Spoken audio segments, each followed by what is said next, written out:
Shadow of the Harvesters. The emergency lights pulsed crimson across the colony's evacuation tunnels as Alara Reeves guided a group of frightened civilians toward the emergency shuttles. 6 months ago, she'd been nothing more than an agricultural engineer on the frontier world of Harrow. Now, she was their best hope for survival. "Keep moving," she urged, her voice steady despite the distant rumble of explosions that shook dust from the tunnel ceiling. "The Vraxians haven't breached the inner perimeter yet." A child stumbled beside her, and Alara scooped her up without breaking stride. The girl's mother nodded gratefully, face streaked with tears and soot. They'd all seen what happened to those captured by the collectors. The Vraxians didn't kill their prey immediately. They harvested them, taking people alive for purposes too horrible to contemplate. "Last shuttle's prepped and waiting," came a voice through her comlink. "You've got 5 minutes, Reeves. After that, we can't guarantee orbital clearance." Alara bit her lip. "Understood. We're almost there." The tunnel opened into a small hangar where a single shuttle remained, engines already humming. As her group rushed aboard, Alara did a final count-head. 23 survivors, all that remained of a colony that had once housed thousands. "That's everyone," she confirmed, turning to board herself when a new explosion, much closer than the others, rocked the facility. The hangar doors buckled inward with a screech of tortured metal. "Go!" Alara shouted to the pilot, backing away from the shuttle. "Get them out of here!" "But now!" She drew her pulse pistol, knowing it would do little against Vraxian armor, but unwilling to board and risk the entire shuttle. The pilot hesitated only a moment before sealing the doors. As the shuttle lifted off, the hangar doors finally gave way. Alara ducked behind a stack of supply crates as 3 Vraxians entered the hangar, tall, predatory creatures with mottled gray skin and eyes that glowed amber in the dim light. Their exoskeletal armor made them look more machine than living being. Alara held her breath, watching as they surveyed the hangar with methodical precision. She knew they could sense body heat and had enhanced hearing. Her hiding place wouldn't protect her for long. A sudden new sound filled the hangar, the roar of engines that didn't belong to a Vraxian vessel. A sleek, battered cargo ship descended through the still-open hangar roof, its landing gear deploying with a hydraulic hiss. The Vraxians turned toward this new arrival, weapons raised. The ship's side hatch opened, and a barrage of covering fire forced the Vraxians to scatter. A man appeared in the doorway, his face half hidden by a tactical visor. "If you want to live," he called out, somehow knowing exactly where she was hidden, now would be a good time to run. Alara didn't need to be told twice. She sprinted from her hiding place toward the ship, pulse pistol firing wildly to keep the Vraxians at bay. One of the aliens moved to intercept her, but a precise shot from the man knocked it back. She leapt for the open hatch, the man's strong grip catching her arm and pulling her inside. As the door sealed behind her, she caught her rescuer's eyes, steel blue and intensely focused. "Cade Morgan," he said simply, already moving toward the cockpit. "Strap in. This isn't going to be a smooth exit." The ship lurched upward as Vraxian energy weapons scorched its underside. Alara followed him, buckling into the co-pilot's seat. "Why did you come back?" she asked as they broke atmosphere, colonial defense towers providing covering fire. Cade's jaw tightened as he executed a series of evasive maneuvers. "I didn't come back," he corrected. "Never been to this rock before. Just happened to be in the neighborhood when the distress call went out." "Most people run from Vraxian attacks, not toward them." A ghost of a smile touched his lips. "Never claimed to be smart." He glanced at her. "You got a name?" Alara Reeves." "Well, Alara Reeves," he said, punching in jump coordinates, "welcome to the Stardust. Hope you don't mind detours because we've got a long journey ahead." As the stars stretched into lines around them, Alara watched her home disappear into the void, wondering what twist of fate had brought this mysterious pilot into her life and where their journey would lead. Whispers Among Stars. The stardust drifted through the nebula's purple haze, its engines running silent as Cade navigated through the swirling cosmic dust. 3 days had passed since their escape from Harrow, and Ilara had barely slept, haunted by memories of those she couldn't save. "We're approaching Nexus Station," Cade announced, gesturing toward a faint metallic gleam ahead. Not the prettiest outpost, but the Vraxians avoided.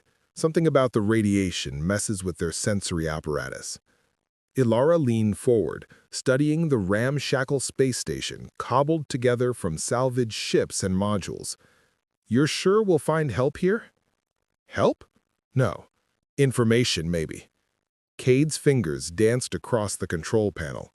"There's someone who might know more about the Collector's patterns. If we're going to find your missing colonists, we start here." The docking procedure went smoothly, though Ilara noticed Cade paid their berthing fee in unmarked credit chips rather than through the usual digital channels.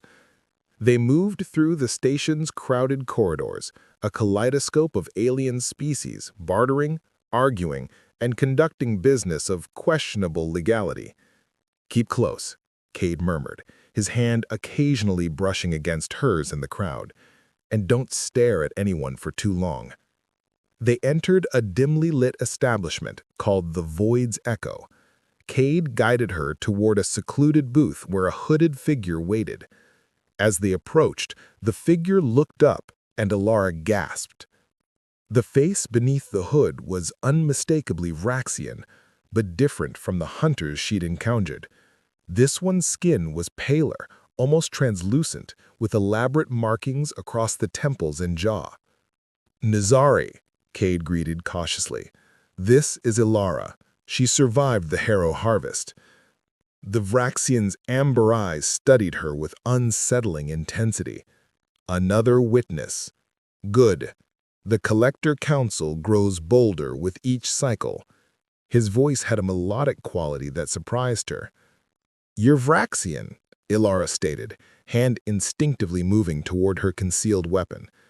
"I was. Now, I am exiled, a heretic who questions the hunt." Cade gestured for Ilara to sit. "Nizari has been tracking Collector movements for years. He believes there's a pattern to their harvests and a reason behind them. The Council claims we harvest to sustain our species, but that is a convenient lie. The truth is far more troubling." He produced a small holographic projector. "The humans they take aren't killed. They're repurposed, integrated into something the Council calls the Convergence."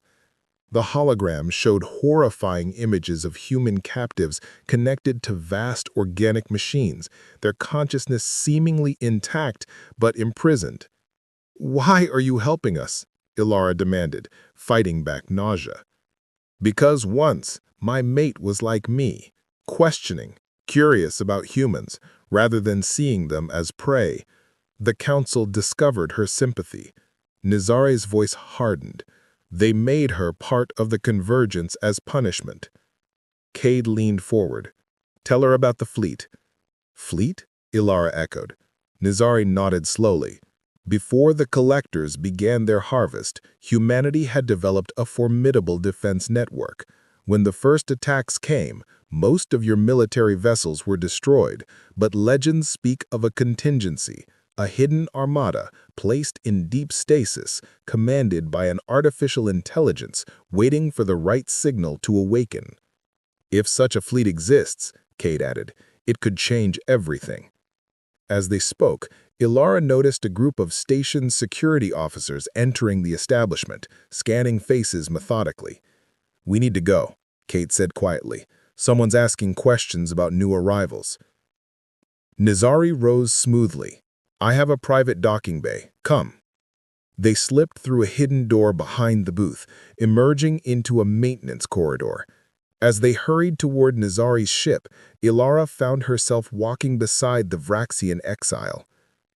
"How can I trust you?" she whispered. Nizari's amber eyes met hers.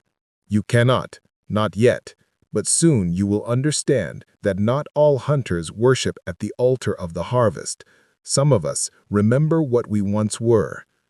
Ahead, a sleek vessel awaited, more advanced than Cade's battered cargo ship. As they boarded, Ilara felt the weight of their new alliance. A human survivor, a rogue pilot, and a Vraxian defector, an unlikely trio united by the whispers of a fleet that might save humanity from extinction. Behind them, alarms began to sound throughout Nexus Station. The Lost Armada. Hold steady, Cade instructed as Ilara guided the Stardust through the asteroid field. You're doing fine. They'd left Nazari's ship at a hidden outpost and transferred to Cade's vessel, which was less likely to trigger automated defense systems where they were headed. For 2 weeks, they'd followed a trail of encrypted coordinates, each leading deeper into uncharted space. The next marker should be just beyond that large asteroid, Nazari said from behind them, his tall frame hunched to fit in the human-designed cockpit.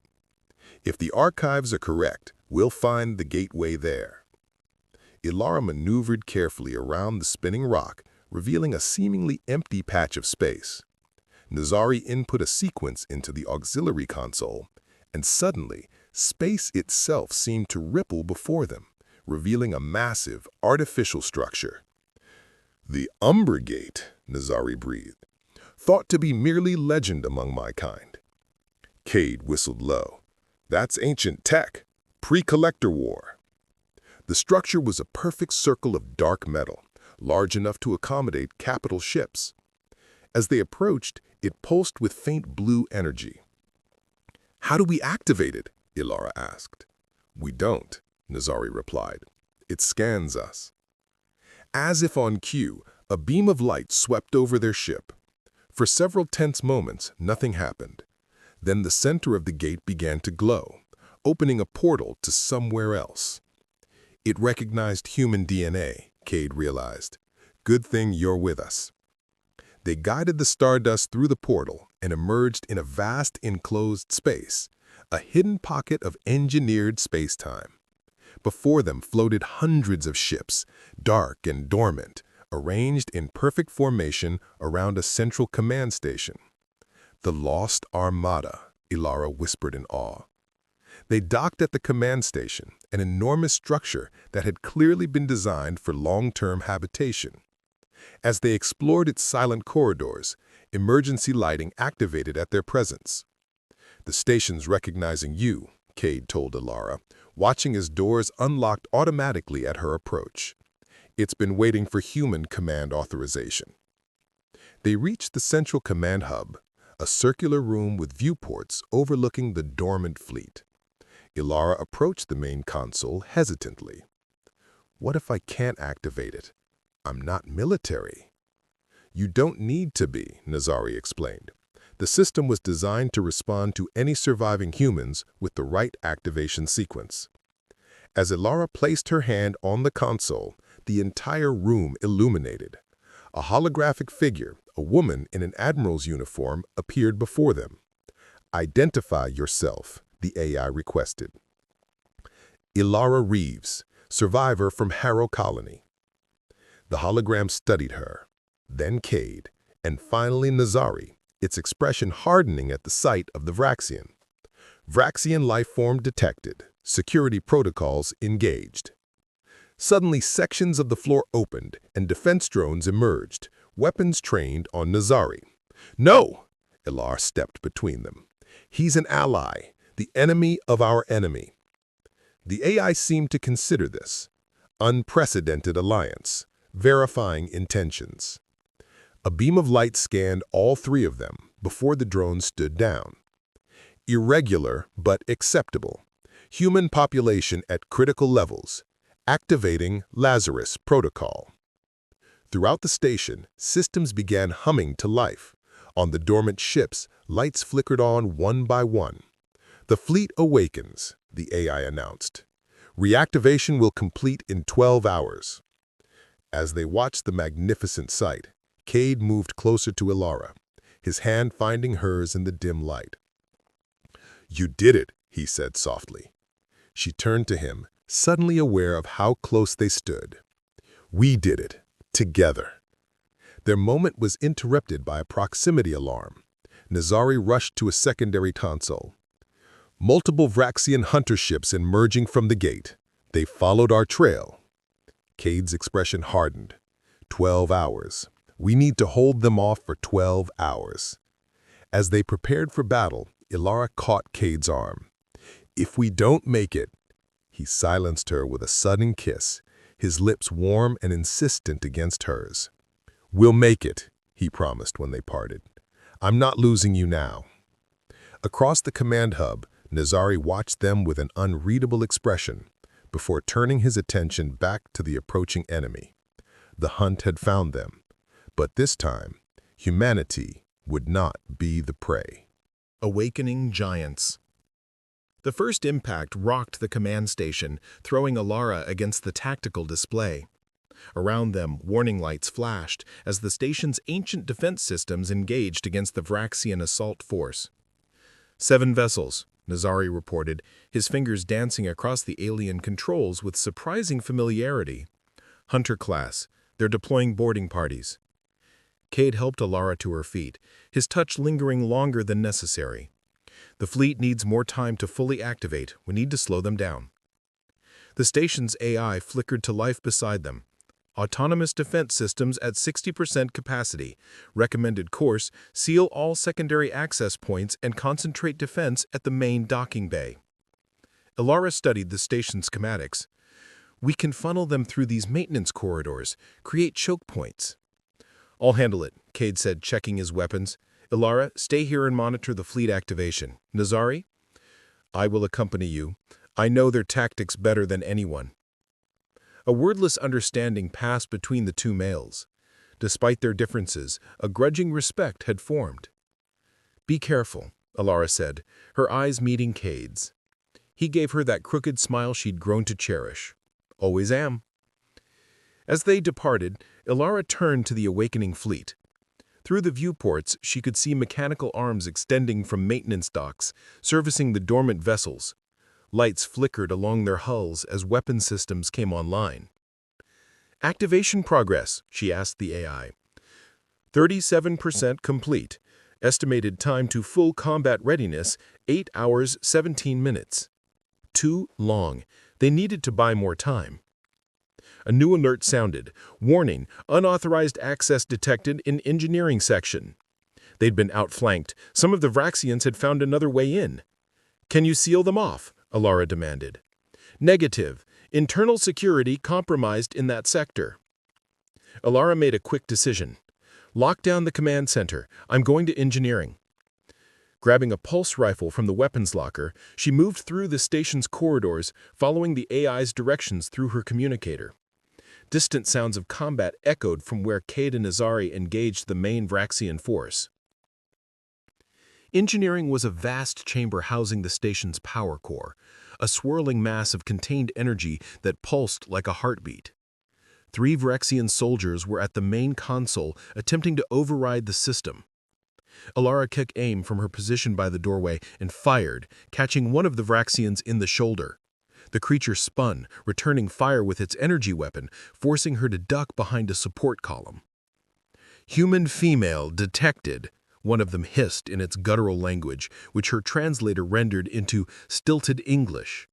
Capture priority Alpha. I don't think so, Ilara muttered, activating a small device Nazari had given her, a sonic disruptor calibrated to Vraxian neural frequencies. The device emitted a high-pitched whine that made the Vraxians stagger, clutching their heads in pain. Ilara emerged from cover, firing rapidly, dropping 2 of them. The third lunged at her with surprising speed, knocking the rifle from her hands. They grappled, the Vraxian's superior strength nearly overwhelming her. Its face was inches from hers, mandibles clicking in anticipation. With desperate strength, Ilara reached for the small blade at her belt and drove it into the creature's neck joint, the weak spot Nazari had taught her. The creature collapsed, dark fluid pulsing from the wound. Ilara retrieved her weapon, breathing heavily, and secured the engineering section. When she returned to the command center, she found Cade and Nazari had successfully repelled the main boarding party, though both bore wounds from the encounter. The fleet, Cade asked immediately, despite the burn mark scoring his left side. "Still awakening," she replied, moving to help him. But faster now, the Vraxians were trying to disrupt the power core. "They'll try again," Nazari warned, applying a healing compound to a gash on his arm, "and with greater numbers." Through the viewports, they could see the remaining Vraxian ships regrouping, preparing for another assault. But beyond them, something miraculous was happening. The first of the dormant human warships was moving, its massive engines glowing with renewed energy. "The Dauntless responds," the AI announced, with what almost sounded like pride. "First of the Dreadnought-class vessels, weapon systems online." They watched in awe as the enormous warship oriented itself towards the Vraxian vessels. A moment later, it fired. A single, perfectly aimed shot that vaporized one of the hunter ships. Cade pulled Ilara close, his arm around her waist as they witnessed humanity's first victory against the Collectors in decades. In that moment of triumph, she turned to him, no longer willing to wait. "I'm tired of almost dying without saying it. I love you." His answer was to kiss her deeply as around them more of the fleet awakened to join the battle. The tide was turning. Rising tide. Dawn broke across the stars as the last of the human fleet assumed battle formation. What had begun as a desperate stand had transformed into something more. The first coordinated counterattack against the Vraxian Collectors in a generation. From the bridge of the flagship Indomitable, Ilara watched tactical displays showing human colonies across 3 sectors. For the past month, the reawakened fleet had been striking collector outposts and freeing harvested humans from processing centers. "The Vraxians are falling back to their core systems," Admiral Hayes reported. The former AI of the command station had been uploaded into a synthetic body to better command the fleet operations. "Our liberation of the convergence facilities has severely disrupted their network." Beside Ilara, Cade studied the strategic projection. "They're not defeated yet. They're regrouping." "Agreed," Nazari added, his presence on the bridge still drawing wary glances from some of the revived military personnel. "The Council will call upon the Elder Harvesters, vessels that haven't been deployed since the First War." Ilara felt the weight of command on her shoulders. Though officially a civilian advisor, the fleet had rallied around her as a symbol of the resistance. The decisions made in this room would determine humanity's future. "We've received the encrypted transmission from the Council. They're requesting a parley." Surprise rippled through the bridge. "The Vraxians have never negotiated before." "It's a trap," Cade said immediately. Nazari looked less certain. Perhaps the disruption of the convergence has forced them to reconsider. The Council depends on harvested consciousness to maintain their technological advantage. Ilara considered their options. "Where do they want to meet?" "Neutral space, the ruins of Acheron Station." "A fitting location, the site of humanity's last stand in the First War." "I'll go," Ilara decided. Cade's hand found hers beneath the tactical display. Not alone. The Indomitable dropped out of hyperspace near the debris field that had once been Acheron Station. A single Vraxian vessel waited, larger and more ornate than the hunter ships they had encountered before. "Council vessel confirmed. They're requesting that representatives shuttle across." Ilara, Cade, and Nazari boarded a small diplomatic craft. As they approached the Vraxian ship, Ilara felt Cade's tension in the way he piloted, too tight, too controlled. "Whatever happens," she said softly, "we've already won something precious. We've proven they can be fought." The Vraxian vessel's docking bay was cavernous and dimly lit by bioluminescent panels. They were escorted by silent guards to a circular chamber where 3 ancient Vraxians waited, their exoskeletons elaborately decorated with what appeared to be technological augmentations. "The human resistance and our wayward child, Nazari," one of them spoke, voice layered with multiple tones. "Elders, you have requested this meeting. Speak your purpose." We offer terms, a cessation of hostilities, a new boundary between our territories. Ilara couldn't hide her skepticism. After decades of harvesting humans, why should we trust any offer you make? Because we have something you want. The elder gestured, and a side door opened. A woman, human, but with subtle Vraxian modifications, entered. Despite these changes, Ilara recognized her immediately from the station records. "Admiral Chen," she whispered, "the legendary commander whose consciousness had been thought lost with her fleet." "Not just Chen," the elder continued. "Thousands of your military leaders, scientists, and strategists, all preserved within the convergence, and all can be returned." "In exchange for what?" Cade demanded. "The activation codes for your remaining dormant fleets." "And him." The elder pointed at Nazari. "The heretic must face justice." Understanding dawned on Ilara. "You're afraid. The awakened fleet is just the beginning, isn't it? There are more." The slight shift in the elder's posture confirmed her guess. Humanity's contingency had been more extensive than anyone realized. "We will consider your offer," Ilara said carefully. "We require proof that the consciousnesses you speak of can be safely extracted and restored." As negotiations continued, Nazari drew Ilara and Cade aside. "They have no intention of honoring any agreement. The moment they have the activation codes, they will strike with everything they have." "I know," Ilara replied, "but we need time. Hayes is executing Phase 2 while we're here." Understanding lit Cade's eyes. The recall signal. Throughout their territory, hidden transmitters were activating, calling the rest of humanity's scattered survivors together. The awakened fleet was just the vanguard. The true strength would come from uniting what remained of their species. When they returned to the Indomitable, Hayes confirmed that the signal had been sent.